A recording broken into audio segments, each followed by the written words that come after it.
Welcome to ma'am की class, जहां होती है टीचिंग इजी और इंटरेस्टिंग। अभी तक हमारे चैनल को सब्सक्राइब नहीं किया तो सब्सक्राइब कर लें और बेल आइकन प्रेस कर लें ताकि हमारी सारी इजी पढ़ाई आपके पास सबसे पहले पहुंचे। अरे चलो, मैम क्लास में आ गई। आप किसी भी कॉम्पिटिटिव एग्जाम की तैयारी कर रहे हो, यूपीपीएससी हो, एसएससी हो, RBI, bank, NDA, railway, TET, CTET, कोई भी एग्ज़ाम, उसमें जीके मस्ट होता है। जीके आता ही आता है। और भाई जीके के टर्म्स याद करने में आपको दिन में तारे दिखने लगते हैं। आप समझ नहीं पाते कि जीके पढ़ने में तो अच्छा लगता है, पढ़ जाते हैं आप सारा, और लेकिन वो बाद में भूल जाता है, कन्फ्यूज़न हो जाती है, कन्फ्यूजिंग सारा कुछ जो भी पढ़ा हुआ है वो सब खिचड़ी बन जाता है। तो भाई अब ये जीके को पढ़ा कैसे जाए भैया? दुखी हैं आप बहुत ज़्यादा। आज मैं आपको जीके के साथ ट्रिक्स बताऊंगी। इन जीके के जो टर्म्स होते हैं उनका चीर फाड़ डिसेक्शन करके, ये ट्रिक्स उसमें एडजस्ट करके मैं आपको बताऊंगी कि किस तरह से उसे पढ़ा जाए, और आप उसे पढ़ के खुश होंगे, क्योंकि एक बार मेरे वीडियो को देखने के बाद जो भी टर्म्स, जो भी टॉपिक मैं आपको बताऊंगी वो केवल वीडियो देखने पे आपको पूरी तरह याद हो जाना है। तो वेलकम टू मैम की क्लास, मैं हूं सत्या, और आज चलिए पढ़ते हैं GK with tricks. GK with tricks के क्रम में आज हम पढ़ेंगे महत्वपूर्ण समितियां, आयोग, अर्थशास्त्र से रिलेटेड। तो चलिए शुरू करते हैं। सबसे पहले है स्वामीनाथन समिति, जो कि जनसंख्या नीति से रिलेटेड है। अब देखिए इसे कैसे याद करेंगे। स्वामी, सवा, ठीक है, 1.25 करोड़। जब भी आप सुनते हैं जनसंख्या 1.25 करोड़ हमारी भारत की जनसंख्या, तो 1.25 करोड़ को जनसंख्या, हमारी 1.25 करोड़ क्या है? जनसंख्या। तो स्वामीनाथन से आप स्वा यहाँ से निकाल लेंगे और जनसंख्या 1.25 करोड़ जनसंख्या। दूसरा है जानकी रमन समिति, प्रतिभूति घोटाला। भाई जानकी किनका नाम है? प्रभु की जानकी, प्रभु राम, जानकी सीता मैया का नाम है, तो प्रभु की जानकी। अब ये प्रभु जो है वो हमने यहाँ से प्र और भू इसको मिला के प्रभु की जानकी, जब ये आपके दिमाग में रहेगा तो जानकी रमन प्रतिभूति घोटाले से है।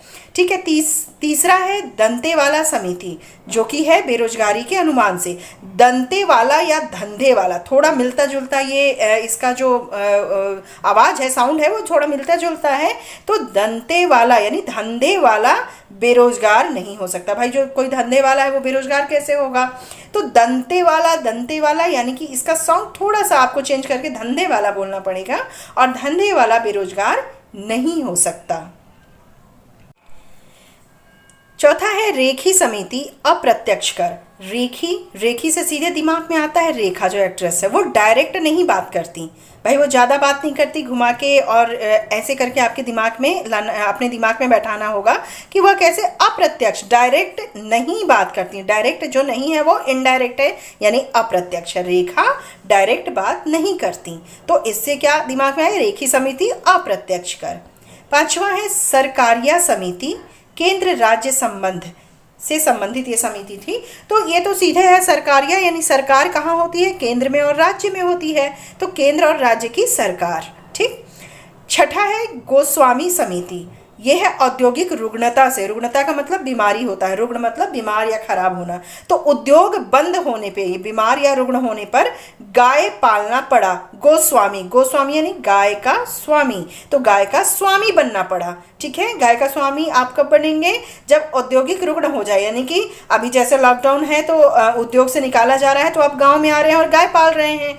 ठीक है। तो उद्योग बीमार होने पर गाय पालना पड़ा या गाय का स्वामी बनना पड़ा। तो गोस्वामी और रुग्णता, औद्योगिक यहाँ पे रिलेटेड हो जाते हैं। सातवां है महालनोबिस समिति, राष्ट्रीय आय। महालनोबिस यानी महा मतलब बड़ा लोन मिलेगा। बड़ा लोन यहाँ से हमने निकाल दिया महालनु, तो बड़ा लोन मिलेगा जिसकी आय, भाई बड़ा लोन किसे मिलेगा? जिसकी आय बड़ी हो, आय बड़ी राष्ट्र स्तर की हो। यहाँ पे सोचना पड़ेगा हमें, आय से आय बड़ी हो यानी राष्ट्र स्तर की हो, उसे महालोन मिलेगा। तो यहाँ पर हम सीधे कनेक्ट कर रहे हैं, महालनोबिस समिति राष्ट्रीय आय से संबंधित थी।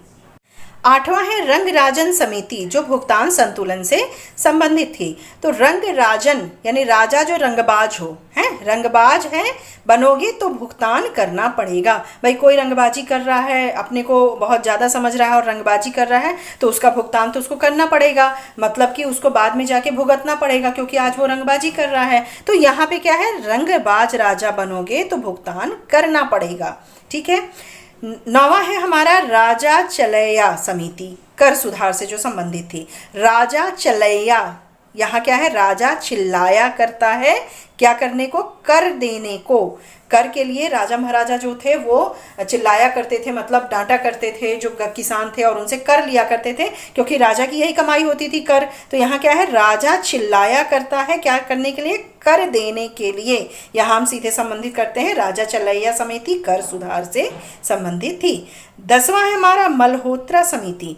मल्होत्रा समिति बीमा क्षेत्र में सुधार से है। अब भाई देखिए, बीमा क्षेत्र की जब बात आती है तो आपके दिमाग में क्या आता है, मर जाता है आदमी तो उसका बीमा जो है वो भुनाया जाता है, या फिर बीमा आदमी कराता है तो सीधे दिमाग में है मतलब जीवन के साथ भी जीवन के बाद भी, ये वाली हमारी थिंकिंग है बीमा से। तो मल्होत्रा यानी माली, मल से यहाँ हमने निकाल लिया माली, बीमार होकर मर गया। ठीक है, तो माली जो है वो बीमार होकर मर गया, तो यहाँ पे क्या होगा, बीमा, बीमा से हमने यहाँ बीमार कर लिया, बीमार होकर मर गया, तो बीमा, बीमार से बीमा हो गया, और मल्होत्रा माली, तो माली बीमार होकर मर गया, यानी मल्होत्रा समिति बीमा क्षेत्र में सुधार से। ठीक। इसी तरह 11वां है हमारा खुसरो समिति कृषि शाख। अब देखिए, खुसरो का अगर नाम आता है तो आपके दिमाग में हिंदी में आपने पढ़ा होगा, कवि थे, और ये जो खुसरो थे वो साख दोहा लिखते थे, और यहाँ है कृषि शाख। ठीक। तो खुसरो खेत में बैठकर, खेत की बात हमने कृषि से ले ली, तो खुसरो जो थे वो खेत में बैठकर साख दोहा लिखते थे। साख दोहा वो कहाँ लिखते थे, खेत में बैठ के। तो यहाँ पे खुसरो को कृषि से हमने रिलेट किया, और साख कृषि का कुछ और नहीं, साख से रिलेटेड ये समिति थी, तो कृषि साख यानी खुसरो खेत में बैठकर साख दोहा लिखते थे। 12वां है हमारा गोईपोरिया समिति बैंक ग्राहक सेवा सुधार। ठीक। अब ये देखिए, गोईपोरिया ग्राहक जो है वो रिया है, यहाँ से हमने रिया उठाया, एक लड़की है रिया, बैंक जाती है सेवा प्राप्त करने, मतलब वहाँ जाती है या तो पैसे निकालने देने, पासबुक एंट्री कराने, तो ये सेवा है भाई, बैंक में जो सेवा दी जाती है। और रिया क्या है, ग्राहक। तो रिया को हमने यहाँ से गो रिया, यहाँ पे आप गो भी कर सकते हैं, रिया गो यानी कि रिया गई। ठीक है, बैंक जाती है ग्राहक सेवा प्राप्त करने, ग्राहक जो रिया है बैंक जाती है, यहाँ पे गो से आप रिलेट कर सकते हैं सेवा प्राप्त करने। 13वां है भूरेलाल समिति, मोटर वाहन करों में वृद्धि से जो संबंधित थी।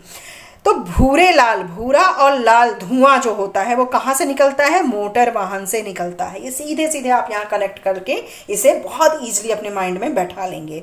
तो भूरे लाल यानी भूरा लाल धुआं मोटर वाहन से निकलता है। 14वां है नरसिम्हम समिति, जो कि वित्तीय और बैंकिंग सुधार से रिलेटेड है। तो नर का मतलब आदमी, आदमी जो है वित्त और पैसा कहाँ रखता है, बैंक में रखता है। तो नरसिम्हम, यहाँ नर जो है वो आदमी है, वो वित्त और पैसा बैंक में रखता है। 15वां है भंडारी समिति, क्षेत्रीय ग्रामीण बैंकों की पुनर्संरचना। भंडारा, भंडारी से आप भंडारा देखिए, भंडारा अक्सर गांव क्षेत्र में होता है, आप देखेंगे। तो भाई गांव में, ग्रामीण क्षेत्र में या गांव में भंडारा है, किसके पास, बैंक के पास भंडारा है, बैंक के बगल एक फील्ड है और वहां पे भंडारा है। तो आप लोग जाइए खाइए भंडारे में। तो यहाँ पे हम कनेक्ट कर सकते हैं, भंडारी समिति जो है वो ग्रामीण क्षेत्र में बैंक के पास भंडारा है। इस सेंटेंस को हम दिमाग में बैठा लें, तो भंडारी और ग्रामीण क्षेत्र के बैंक की पुनर्संरचना। 16वां है सच्चर समिति, जो कि मुस्लिमों की सामाजिक आर्थिक शैक्षिक स्थिति का अध्ययन के लिए बैठाई गई थी ये समिति। तो सच्चर मतलब सच्चा, जो मुस्लिम होते हैं वो सच्चे होते हैं। वो देखिए 5 टाइम का नमाज करते हैं और अपने को एकदम पक्का मुसलमान और सच्चा मुसलमान मानते हैं। तो हम यहाँ पे एक सेंटेंस याद करें, मुस्लिम क्या होते हैं, सच्चे होते हैं। तो सच्चर समिति मुस्लिमों की सामाजिक आर्थिक शैक्षिक स्थिति के अध्ययन के से रिलेटेड है। 17वां है सुरेश तेंदुलकर समिति, जो गरीबी के अध्ययन के लिए बैठाई गई थी। तो तेंदुलकर, यहाँ पे सीधे हमारा तेंदुलकर वही बैट्समैन, वो भैया बहुत अमीर है, बहुत बड़ा क्रिकेटर है। तो तेंदुलकर गरीबी क्या जाने, तेंदुलकर जो है वो गरीबी क्या जाने कि गरीबी क्या होती है, तो गरीबी का अध्ययन उसे करना पड़ेगा। ठीक है, तो तेंदुलकर गरीबी क्या जाने। 18वां है एस तारापुर समिति, जो कि रुपए की पूंजी खाते पर परिवर्तनीयता से संबंधित थी। ठीक है, तो तारापुर, तारे के पार यानी आसमान में अगर आपको जाना है तो आप क्या लगाएंगे, पूंजी रुपया लगाएंगे और जाएंगे वहां तो बदल जाएंगे। भाई वहां आप जाएंगे तो वहां की तारे के पार आप आसमान में चले गए तो भैया बहुत बड़े आदमी हो गए। तो यहाँ पे क्या है, आप बदल जाएंगे ना, परिवर्तित हो जाएंगे, परिवर्तनीयता यहाँ से आ गई। और पूंजी रुपया, रुपए की पूंजी खाते पर परिवर्तनीयता यानी तारे पार, तारापुर से तारे के पार रुपए पूंजी खाता, तो पूंजी रुपया लगा कर जाएंगे तो परिवर्तित हो जाएंगे यानी बदल जाएंगे। ठीक है, 19वां है हमारा आबिद हुसैन समिति, जो कि लघु उद्योग से संबंधित थी। आबिद हुसैन, हुसैन से हमने हुस्न ले लिया। ठीक है, तो आबिद हुसैन जो है, हुस्न का जो केयर प्रोडक्ट होता है वो छोटे उद्योग में बनाया जाता है। पाउडर, क्रीम जो छोटे होते हैं वो छोटे उद्योग में भी बनाया जा सकता है। तो हुस्न का केयर प्रोडक्ट छोटे उद्योग में बनाया जाता है, तो इससे हम रिलेट कर लेंगे।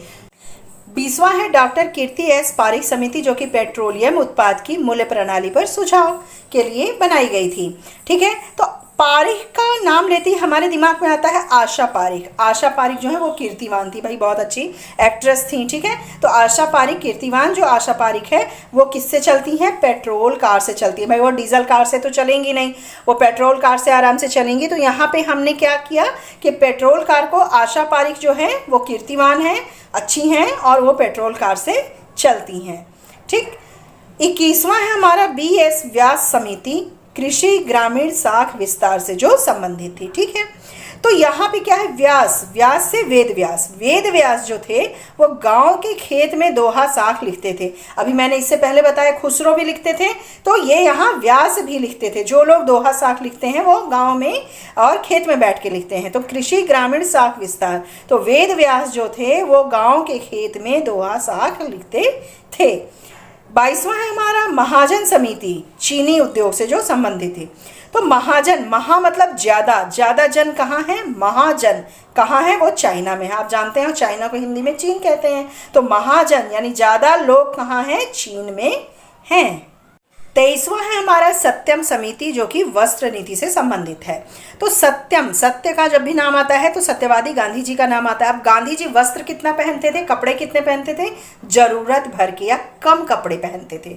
ठीक है, तो यहाँ सत्यम से सत्यवादी गांधी जी, और गांधी जी का वस्त्र से बड़ा संबंध है उनका। एक तो आप ऐसे भी याद कर सकते हैं कि वो वस्त्र कम पहनते थे, या उन्होंने वस्त्र जो है, जो फॉरेन के जो कपड़े थे उन्होंने जलवाया था उसे, और वो कहते थे घर के ही यानी कि अपने स्वदेशी कपड़े का ही इस्तेमाल करें। तो ऐसे भी आप रिलेट कर सकते हैं। तो यहाँ क्या है, सत्यवादी गांधी जी जरूरत भर के या कम कपड़े या वस्त्र पहनते थे। 24वां जो है मीरा सेठ समिति, जो कि हथकरघा के विकास से है। तो मीराबाई जो है सेठ बनकर, या तो मीरा आप सीधे लिखिए, मीरा सेठ बनकर यानी अमीर जब हो गई मीराबाई, या फिर मीराबाई सेठ, हम यहाँ पे न भी लगाए तो चलेगा। जो मीराबाई है वो हाथ में वीणा लेके बजाती थी। ठीक है, लेकिन उन्होंने हथकरघा ले लिया, हथकरघा वो चलाने लगी। मीराबाई सेठ बनकर हथकरघा चलाने लगी, वीणा उन्होंने छोड़ दी। तो हाथ की जब बात आती है तो मीरा की बात आती है, और हाथ में करघा आ गया, उनके हथकरघा आ गया, वीणा उन्होंने छोड़ दिया। तो मीराबाई सेठ बनकर हथकरघा चलाने लगी, वीणा उन्होंने छोड़ दी। तो यहाँ से संबंधित हो जाता है मीरा सेठ समिति, जो हथकरघा के विकास से है। लास्ट 25वां और लास्ट है हमारा रघुराम राजन समिति, जो कि वित्तीय क्षेत्र में सुधार से संबंधित है। तो वित्तीय क्षेत्र में सुधार, रघुराम यानी राजा राम जो है उनके पास बहुत धन था। भाई राजा थे वो, तो फिर वित्त धन बहुत था उनके पास। यहाँ से हम कोरिलेट इसको कर सकते हैं। तो आपने देखा कि इतने सारे जो समितियां, हमने 25 समितियां आज याद कर ली। और इसका ये जो ट्रिक है, इसको अगर आप एक बार सुन के मेरे वीडियो को देख करके अपने माइंड में इसको सेट कर लेते हैं, इसे रटने की कोई भी ज़रूरत नहीं है। इन सारी चीज़ों को रटने की कोई ज़रूरत नहीं है। यहाँ आप केवल इसको एक रिलेशन, कोरिलेशन बना लें कि एक लाइन याद कर लें, एक कॉन्सेप्ट याद कर लें। इससे ये आप MSQ टाइप के क्वेश्चन को आप देखते ही टिक कर लेंगे और कंफ्यूजन तो बिल्कुल नहीं होनी है।